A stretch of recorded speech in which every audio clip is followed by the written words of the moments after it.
Harbor Me, Chapter 9. The following Friday, we took our seats in the circle in the art room. Amari took out his sketch pad.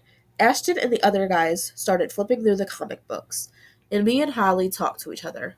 It was warm in the classroom. The school had turned the heat on, and the tall radiators beneath the windows made soft hissing noises.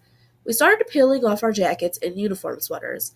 Even Esteban took off his Yankees jacket. Holly stood up and unbuttoned her school shirt. Underneath it, she was wearing a gold t shirt with the word magic across the front. You still have to wear your uniform, Amari said. No, I don't. Not here. Holly folded her shirt and put it in her backpack, then sat back down again. Amari looked annoyed, like he wished he'd thought to wear a different shirt. You're going to get Miss Laverne in trouble. Teachers can't get in trouble, Holly said. They're like the god of school. Nah, the principal is the god. The teachers are the angels, Ashton said. I had a teacher who was more like the devil once, Tiago said. She was so mean. You couldn't even crack a joke. She'd just yell at you for not even doing anything bad. Miss Laverne never yells, Holly said. We all agreed. But geez, it's hot as the H word in here, Holly said. Amari said the H word. You can say it in here. Who wants to? Holly said. I got smarter words. Anybody can curse. Before Amari could get mad, I took out the voice recorder. Hey guys, can I ask you something? Speak, Red, Amari said. Holly's mom had cornrowed my hair into a bun on the top of my head.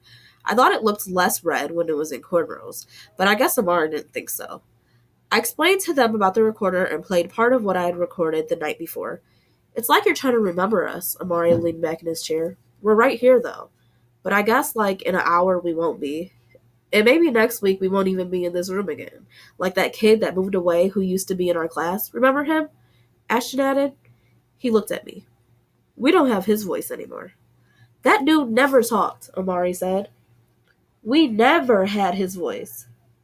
If somebody asked me what he sounded like, I would be like, duh. You all remember his voice? The rest of us shook our heads. I remember his curly hair, I said, but that's not something you would listen to. Let me hear how I sound. I turned the recorder on and Amari started trying to rap. My name is A. Yeah, and that's okay. 'Cause around the way, it's like, what's up, what's up, what's up, A? Esteban looked like he was on the verge of laughing. I played it back and then all of us were laughing. Amari's voice sounded off. Too slow for rapping, but too strange to be anything else. It just needs some music behind it, Amari said. You want me to sing? No, Holly said. Please don't add more hot air to this already hot room. And plus, that's not what Haley is asking us, right? I shrugged. I didn't think anything we said into the recorder was going to be wrong. It was all part of us. I would have liked to hear what Amari sounded like when he sang. It's for stories, Holly said, grabbing the recorder from me, turning it on and speaking into it. It's for us getting remembered when we're not here anymore. It's for you not grabbing stuff out of people's hands, Amari said. Holly handed the recorder back to me and didn't say anything. Sometimes her hands and mouth worked faster than her brain and made her say and do things she didn't really mean to do, like grab stuff and say stuff. I don't mind, I said to Amari, pressing the stop button. Because I didn't. Holly and I had been friends forever, and one thing about friends, they understood you. I like that it's for memory, Esteban crossed his legs. He looked like the Buddha sitting there. I held the recorder out to him, hopefully.